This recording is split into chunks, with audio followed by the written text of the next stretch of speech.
Hey guys, long time no see. So as you've seen by my one video, if I posted it, yeah I did. I posted the pregnancy announcement video that we were pregnant, and well, 9 months has passed and little Miss is here. Miss Amberlyn came on November 14th at 9:46 a.m. I keep wanting to mess it up. She was 7 pounds, 15 and a half ounces, and she was 21 inches long, and she was born almost 3 weeks early. So I have no idea how big she would have been if I would have went full term. And I'm about to explain to you guys why I didn't go full term.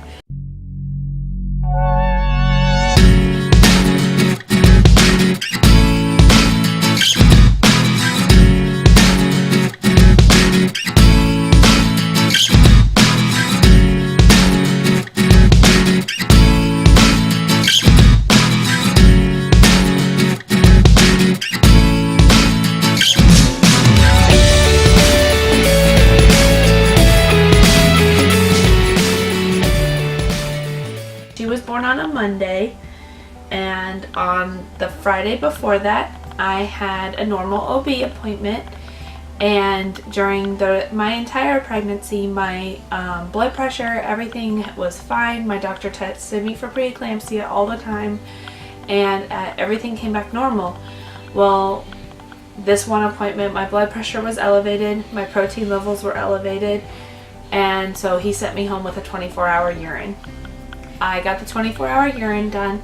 I brought it in around 11:30 noon on Saturday, and I was told that the lab wouldn't be able to get it done until Monday since it was so late on Saturday. And so me and my husband went along for our normal day. We had family down, we were all working on the new house, and me and my husband were actually, my husband was under the house and I was right beside the edge of the house passing him plumbing pieces. We were finishing the plumbing for the rest of that house. And around 6:30 that evening we had checked our phones for the first time since like noon. And I had 11 missed phone calls from the hospital and he had 7. And once we called the hospital, they said that your doctor had said that you guys were probably in the woods since it's opening day, but to just keep trying to call. So we were actually in the woods, but we were busy and we weren't paying attention to our phones. But they said to take a shower, get cleaned up, get our bags packed. Luckily I already had that done because goodness, my brain was not in it that evening. And to come on in because it's time to get induced. I guess my protein levels had gotten even more elevated that next night, or in that 24 hours, and so they decided to induce me. Well, my doctor had decided to do as slow of a process as possible since it was my first child and he wanted my body to try and do a vaginal delivery because he knew I wanted to have more kids later. And so we tried that. We did a pill. I can't remember what the pill was called. If I can, I will put it on the screen, but I doubt I'll be able to remember. But anyways, they inserted the pill into my cervix, and that caused me to start contracting. What they did was they insert the pill, and then you lay in the bed as flat as possible for a half an hour, and then you walk for an hour, and then you go on the monitors for half an hour, and you get the pill every 8 hours. Well, the first pill caused me to start contracting every minute and a half to 2 minutes apart for about half a minute to 45 seconds, and they were full-blown contractions, like can't walk in the hall, go stop, contractions. And I swore I was dilated. I was hoping and praying I was. And I dilated to a 1 in that 8-hour time. Then they inserted another pill that I think it was like 4:30, 5 o'clock in the morning. inserted another pill, and that one actually broke my water around 9:30 in the morning. And that one was actually kind of hilarious because around 8 o'clock the doctor had came in and, you know, had talked to us about everything that was going on. And he said he honestly expects it to be about a 3 to 4 day adventure, if you will. He did not expect it to come quickly. He was actually hoping for it to kind of go slowly so that my body knew what it was doing. So we had decided for my husband to be able to go home for a little bit and work on the new house for a little bit so that we could move into the new house when we came home from the hospital. So he went down to the lobby. He made it down the elevator and into the lobby, and my water broke. So he didn't leave the hospital. We actually ended up sending family members to finish painting the house and everything like that. So we got that done. And then he had the flooring installed that next day. And so that's a completely different story, but either way, the house got done. Luckily for some awesome friends and family. And so after my water had broke, my contractions picked up. They felt stronger. They didn't speed up, but they were a little bit more intense. So they gave me another pill, I'm wanting to say around noon, maybe 2 o'clock. And that pill caused me to contract again, but I only contracted to a tiny 2. I only dilated to a tiny 2. And after dealing with that for so long, so that's Sunday evening, finally in the middle of the night I had decided that I needed to do the epidural. It had been 36 hours and I was done. I was so worn out, and I knew that if I wanted to do a vaginal delivery that I needed to have the energy to be able to push her out. And I was afraid it was going to be taking so much longer, and with the way my body was acting with everything, I just knew it was time to go ahead and go for the epidural. I didn't really want to, but I decided to anyways. And I'm glad in the long run that I did.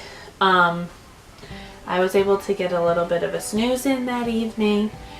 My contractions slowed down some with the epidural, but they didn't slow down enough to actually show on the monitor very much. They slowed down to more like 2 minutes apart instead of a minute and a half apart. And they actually went longer. They pushed more on the long 45 seconds to 50-second mark than closer to the half a minute. But they still didn't cause me to dilate at all. In the morning, my doctor had checked me on Monday morning around 7:30, 8 o'clock. He checked me, and actually it was more like 8:30. He checked me and he said, you're still a tiny 2. That whole evening he had been actually having me have Pitocin, and the Pitocin didn't do anything for me either. It didn't cause me to contract more or anything like that. And he had decided to let me go ahead with the Pitocin for a little bit longer. He gave me the maximum dose allowed, and my contractions didn't pick up. So all of a sudden the nurses come rushing in around 9:15ish saying, you're getting a C-section and your doctor doesn't do C-sections anymore, so here is your doctor that's going to be doing C-section. And then my doctor came in and explained it all. So that was a little nerve-wracking for us, but the doctor that we ended up having was pretty awesome. He was really cool. We went into the C-section room. They said that she would be here in 4 to 5 minutes, and she was there in 4. And she screamed crying. She did really good. My husband was able to get a bunch of really pretty pictures, which I should be having on the screen for you guys. And after they got her cleaned up and everything, they offered to do skin to skin and actually offered to do breastfeeding immediately. And since I had had the adrenaline shake so bad, I had chose not to because I was literally bouncing all over the table like I was having a seizure. So there was no way that a newborn would be able to stay on my chest the way, you know, you're supposed to with skin to skin. And so I just said to keep her with my husband, and they ended up taking her to the nursery, and they gave her first bath, and you know, got her weighed and got everything taken care of there in the nursery. And my husband went with her.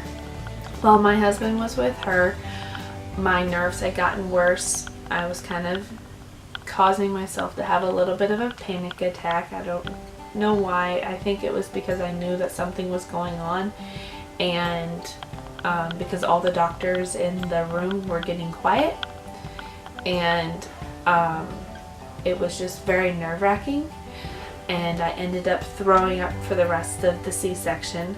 And that was like the worst thing ever, because you're strapped down, your head's strapped down, your arms are strapped down, and you're puking. And they have this suction tube down your throat. It's not good. After I was able to get myself calmed down on the whole puking thing, I realized that my toes were not numb anymore and my knees were not numb anymore, and that I was actually able to move them. And so I looked up at the anesthesiologist. I'm like, am I supposed to be able to move? He's like, you're able to move.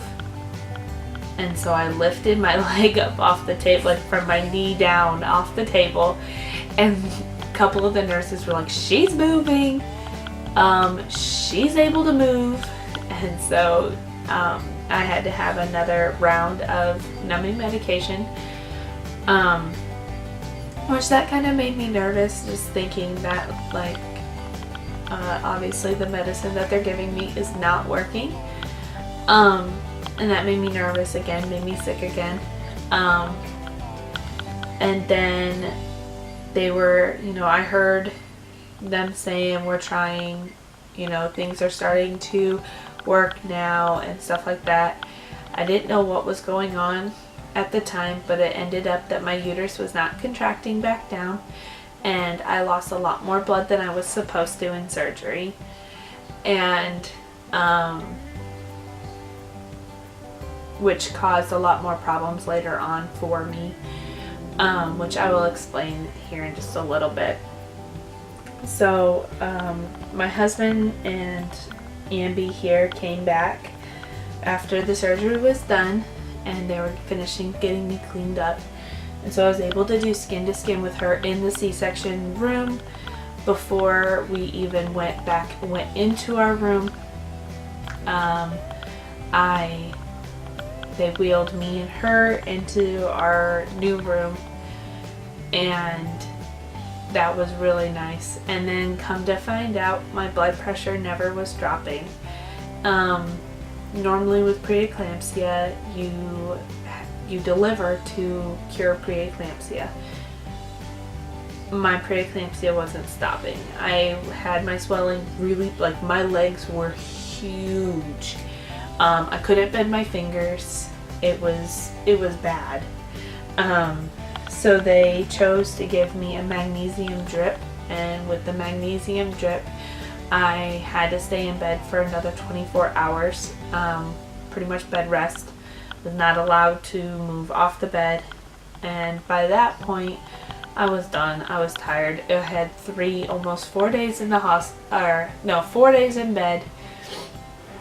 I was worn out and tired. I was tired of being stuck to the bed. So we got the magnesium drip done. That brought my blood pressure back down. They had me also on blood pressure medicine, and then they started me on some iron supplements.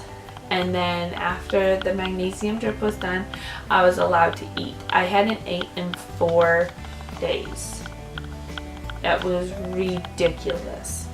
So once we got I was able to eat, everyone was going and getting me whatever food I was wanting, which I was so happy about. And then that next morning, I had a blood draw done, and my blood count ended up being 5.2, and so I was not allowed to go home that next day. They did a couple round of bolus on me and continued with my iron pills. They wanted to do a blood transfusion, but since I do not accept blood, we did not do that, and so that kind of made my hospital stay longer in some nurses' minds, but I honestly don't think it did. I honestly think I'm doing better now than I would have I know that I'm doing a lot better now than I would have if I would have gotten a blood transfusion. So we did that, and they said that next day, if my blood count had gone up at all, that I would be able to go home.